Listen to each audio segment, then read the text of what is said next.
क्या ओशो और कृष्णमूर्ति की कभी मुलाकात हो पाई? ओशो इस बारे में बताते हैं कि एक बार वो और कृष्णमूर्ति सेम शहर में ही थे। उनको पता लगा कृष्णमूर्ति भी आए हुए हैं। इवन ओशो बताते हैं कि एक बार हम दोनों सेम मोहल्ले में ही ठहरे, कि जिस मोहल्ले में मैं था उस मोहल्ले में कृष्णमूर्ति भी थे। बट ओशो ने कहा कि ना कभी मेरे अंदर आकांक्षा जगी कि मैं कृष्णमूर्ति से मिलूं, या कभी कृष्णमूर्ति के मन में ये चीज जगी होगी कि वो मुझसे मिले। क्योंकि दो शून्य अगर एक दूसरे से मिलेंगे तो निष्कर्ष क्या निकलेगा? निष्कर्ष भी शून्य ही निकलेगा।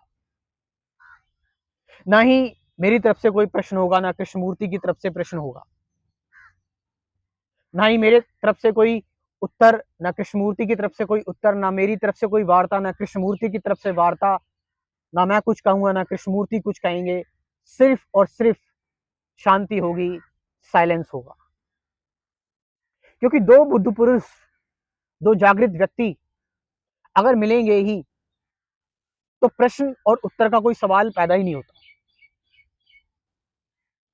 इसीलिए ओशो कहते हैं कि ऐसा नहीं है कि कृष्णमूर्ति ने मेरा नाम सुना नहीं होगा, कृष्णमूर्ति ने कभी कभी मेरे विज्ञानों से वो परिचित ना होंगे।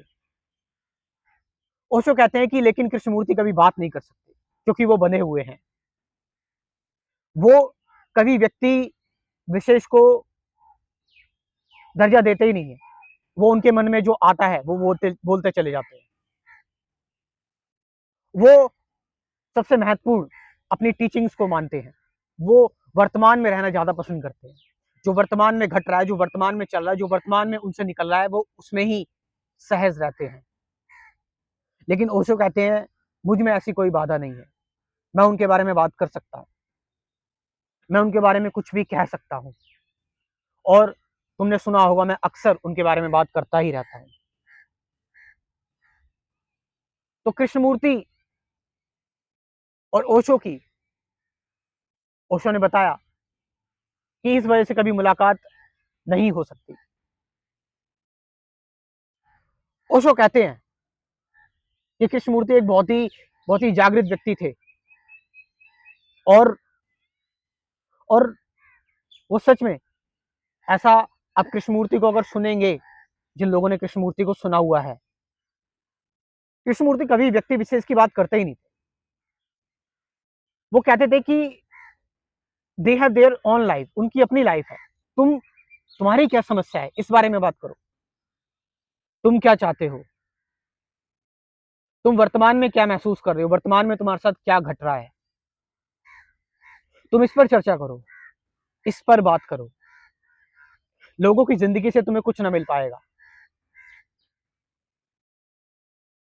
हर किसी के लिए किसी की कहानी अलग होती है। लेकिन ओशो बताते हैं कि मैंने हर किसी के बारे में बात की। मैंने क्राइस्ट के बारे में बात की, कृष्ण के बारे में बात की, लाओसे के बारे में बात की, मैंने बुद्ध के बारे में बात की, महावीर के बारे में बात की, मैंने कृष्णमूर्ति के बारे में भी बात कर ली। लेकिन कृष्णमूर्ति कभी ऐसा नहीं कर सकते। कृष्णमूर्ति के लिए धर्म सबसे बड़ी चीज है। वो मर्यादा पुरुषोत्तम है।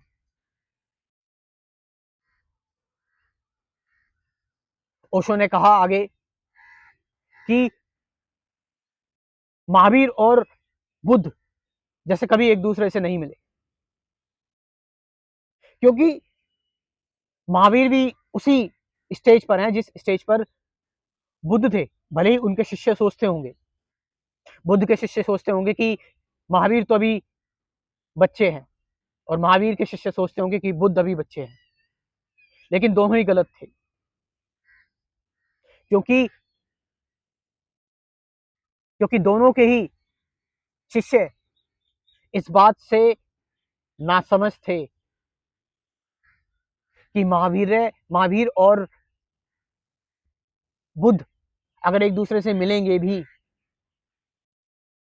तो किसी का कुछ भला नहीं होना। किसी का कुछ निष्कर्ष निकलना ही नहीं है।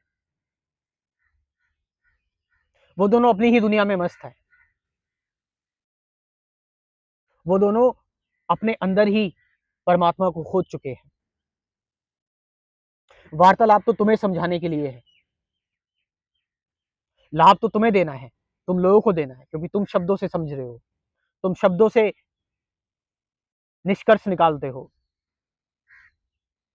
इसलिए तो जागृत व्यक्ति अगर कभी मिलेंगे भी, कोई चर्चा हो ही नहीं सकती और ना ही होगी। वार्तालाप इस बात का सबूत है कि अभी कुछ रह गया है, अभी कुछ बाकी है, अभी कुछ ठहरा हुआ है, अभी और भी ज्यादा उत्सुकता है, अभी और भी ज्यादा चंचलता है, ठहराव अभी पूरी तरह से नहीं आया है। लेकिन जिसको मिल ही गया है, जो धनी हो ही चुका है अनंत सागर का, जो अनंत बन ही चुका है, तो भला वो किसकी बात करेगा, भला वो क्यों ही बात करेगा। इसीलिए दो बुद्ध पुरुष का अक्सर मिलन चूक जाता है, चाहे वो भले ही एक ही स्थान पर हो। लोगों के लिए बातें करनी आसान है कि क्यों नहीं मिले, अहंकार है, बहुत सारी चीजें होती हैं। जैसे बुद्ध और महावीर ना मिल सके, दुनिया को बहुत ही ज्यादा इस चीज की उत्सुकता की थी कि कभी बुद्ध और महावीर मिले, कुछ नया निकले, कुछ नई बात सामने आए, कुछ नया समझ में आए, कुछ नया जानने को मिले। इसी तरह से बुद्ध और कृष्णमूर्ति भी ना मिल पाए।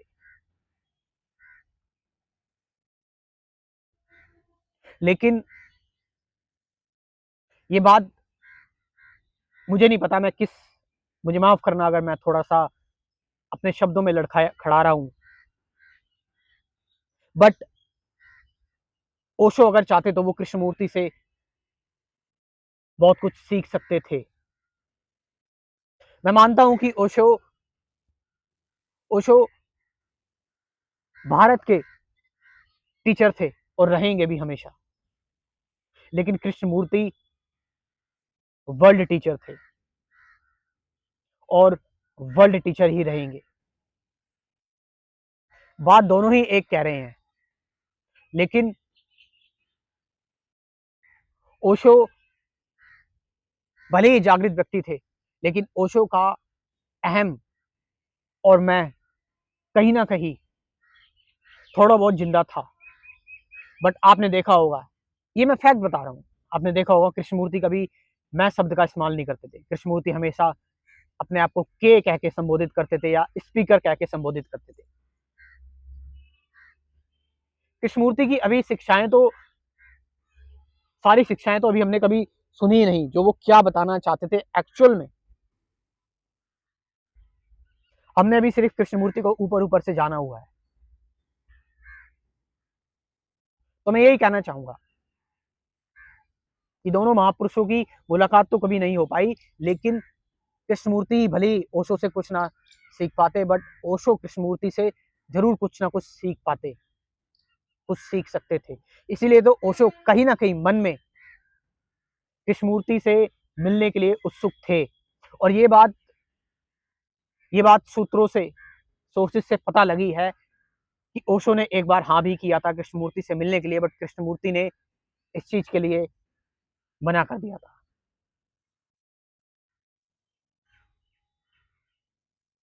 दोनों ही मुझे प्यारे हैं, मुझे दोनों ही अच्छे लगते हैं, मैं दोनों का ही सम्मान करता हूँ। मेरे लिए दोनों ही महत्वपूर्ण हैं, क्योंकि दोनों ने ही मुझे रोशनी दी है। मैं पहले ओशो से गया, बट कृष्णमूर्ति पर आ चुका। ओशो से यात्रा शुरू होती है, बट कृष्णमूर्ति तक वो चलती है। कृष्णमूर्ति अंतिम पड़ाव कहे जा सकते हैं। मुझे माफ करना, मैं समझ सकता हूँ कि ओशो के जो सन्यासी हैं उनको ये थोड़ा सा विचित्र लग रहा होगा,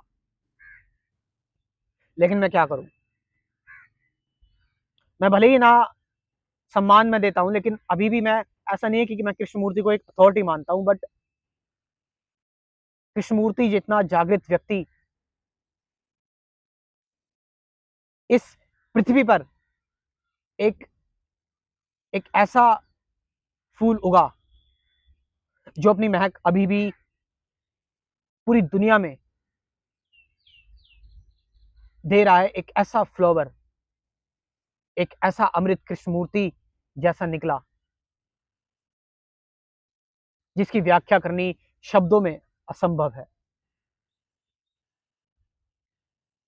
और भारत में ओशो का कोई टक्कर नहीं है। भारत में ओशो की आंधी आ रही है और हम सब उसके साक्षी बनने वाले हैं। ओशो और कृष्णमूर्ति एक चीज का बड़ा जिक्र करते थे कि ध्यान, मेडिटेशन बहुत इंपॉर्टेंट चीज है। आप मेरे साथ ध्यान के लिए जुड़ सकते हो, मेडिटेशन के लिए जुड़ सकते हो। मैं डेली मेडिटेशन करवाता हूं और डेली मैं साथ साथ मेडिटेशन करता भी हूं। मेडिटेशन एक बहुत ही इंपॉर्टेंट चीज है। अंत में आपको ध्यान से ही सहारा मिलेगा। शब्द, कहानियां, गुरु सब छूट जाएंगे। तो ध्यान, मेडिटेशन एक इंपॉर्टेंट चीज है आपकी लाइफ में और रहेगी भी, क्योंकि मेडिटेशन आपको जगाती है। असल में मेडिटेशन आपको आपको असल में आपसे मिलाती है जब आप शांत होकर बैठते हो।